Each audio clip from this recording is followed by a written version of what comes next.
Good afternoon, and welcome to the Wednesday afternoon conference call with Trusts Unlimited. This is Jim George speaking. I'm the non-attorney spokesman and facilitator for Trusts Unlimited, and I'd like to thank all of you for taking the time to listen to this call, particularly those of you calling in for the first time and those that will be listening to the replay over the next 24 to 48 hours. We like to move quickly through these calls and bottom line the information for you. Our standard format is to spend a little time talking about the situation in Iraq in anticipation of the reinstitution and revaluation of the Iraqi dinar, which we continue to believe is the base currency for the potential reset of some of these other currencies. A few minutes talking about the program we've put in place to assist you, and then we go to a brief Q&A. Over the last over a month now, we have suspended our routine calls simply because we have such a large number of requests for our initial trust package to establish a trust, and because our growing number of clients has resulted in increased number of service requests, amending trusts, etc., that we just could not, in good conscience, continue to market to trust, knowing we just don't have the time and the manpower to sustain all of that. Last week, it was our intention and our hope that we could resume normal calls. That's not going to be possible for this week, and this is entirely my fault. Last week, when I had announced that we might resume our normal calls this week, I neglected to mention the fact that as an Orthodox Christian, last week was actually our Holy Week.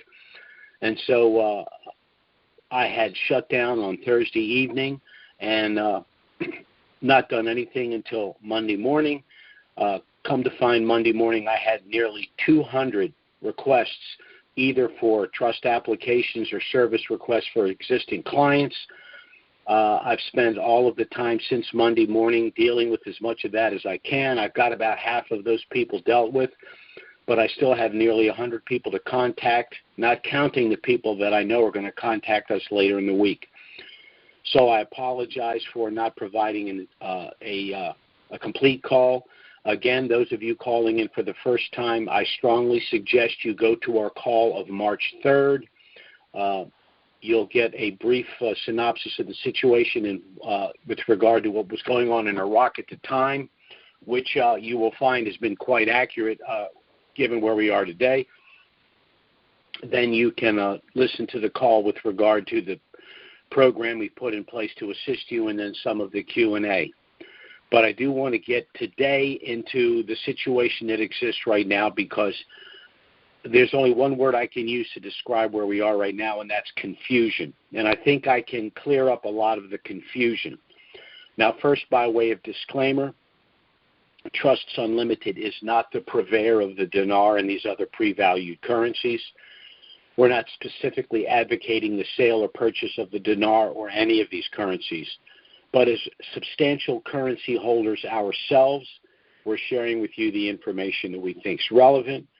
The most relevant piece of information would be the window for the potential reinstitution of the Iraqi dinar in country.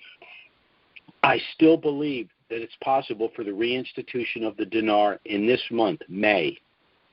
And I'm going to get into the rationale for that. Now, in order to sort of unpack where we are right now, we have to look at everything through the prism of the global one world digital currency, because that is the objective of the global entities that are going to give the okay for the reinstitution and revaluation of the dinar. So for those of us that hold the dinar and some of these other currencies, and for us, understandably, our concern is going to the bank and doing our exchange, we get a little bit frustrated with these continued postponements. But you have to remember that from the perspective of these global agencies, I'm talking the UN, the World Trade Organization, the IMF, the Bank of International Settlements, all of these individuals, their objective is a one world digital currency. So if we're clever about this, we're going to use that against them to accomplish what we want. Now, first, let's talk a little bit about what's going on in Iraq, because a lot has happened. We know we were close to a reinstitution in 2012 and 2014, but nevertheless, there were still a lot of things that needed to take place before the CBI could flip the switch. But these things are occurring right now in Iraq. We see that we're in the final phase of the project to delete the zeros. We see the passage of the 2021 budget. Given the increases in the price of oil, we're looking at a surplus of the budget. We're seeing that Iraq is establishing their international status and beginning to separate themselves from Iran and the influence of Iran. We see that a lot of the corruption is being cleaned up. Now, Iraq still has to reform its banking system in order to fully plug into the international banking system. But internally in country, they have digitized to a large extent their banking system, stopped the auctions. So they've cleaned up a lot of the in-country corruption. And then, of course, we have finally implementation of the oil and gas law, agreements between Kurdistan and the government of Baghdad, and we also see finally implementation of Article 140 of the Constitution. So we are moving in the right direction.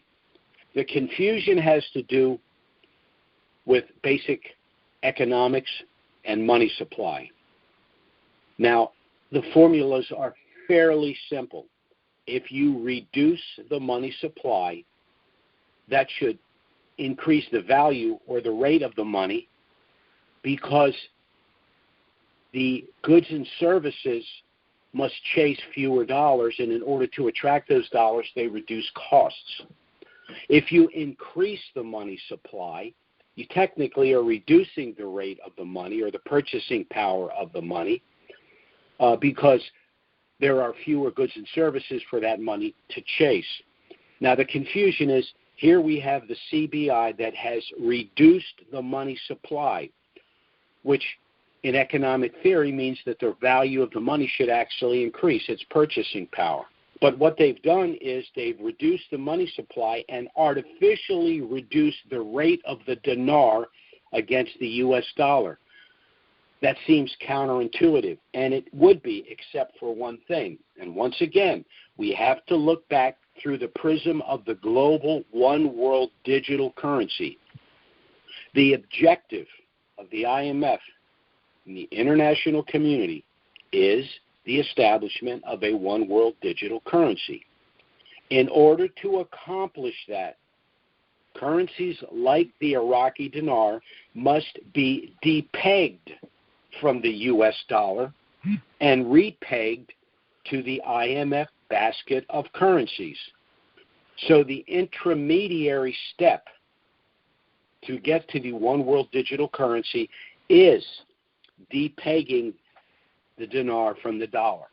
So the dinar's reduction in value is completely and totally artificial. The U.S. dollar will no longer, the dinar will no longer be pegged to the U.S. dollar. It will reinstitute, and it will either be repegged to the IMF basket of currencies at the point of its revaluation globally, or it will be repegged and then reinstitute in country. But this is what's going on. And when you understand that what's going on behind the scenes, then you will understand why we are still on track for the reinstitution of the dinar as early as the month of May. Now, for those of us that have been involved in this for a decade or longer, we know that there always seems to be some X factor that rears its ugly head at the last moment, and I'm not saying that that's not possible. But my objective here today is to make you understand the confusion, and that for them to reduce the money supply and at the same time artificially reduce the rate against the U.S. dollar is the prologue for repegging the dinar to the IMF basket of currencies. And that will what will usher in the reinstitution and revaluation of the dinar. So we still are in a good place, even though things seem rather confusing. Now, for those of you, again, calling in for the first time, I would again suggest you go to our call of March 3rd, which will outline the program we've put in place to assist you. If you wish to contact us, you can go to our website, which is trusts with an S, unlimitedllc.com. Our email address is trusts with an S, unlimitedllc@gmail.com. Our phone service is 307-274-4122. Now, we do honestly expect to return to normal calls next week. For those of you that have been listening for some time, you know that I was unfortunately involved in an accident which made it almost impossible for me to resume normal calls. And then again this week, having been our Holy Week, has made it pretty difficult to even consider marketing the trust to additional individuals. We're ethically obligated to assist our existing clients and those that have contacted us for our initial package, and we are on that and working every day to make sure we resolve that. But we believe the logjam will finally be resolved for next week, and we can resume normal calls. So we will be back next Wednesday, noon Eastern, 9 a.m. Pacific. Again, thanks so much for listening to Call, everyone, and have a great week. Bye-bye.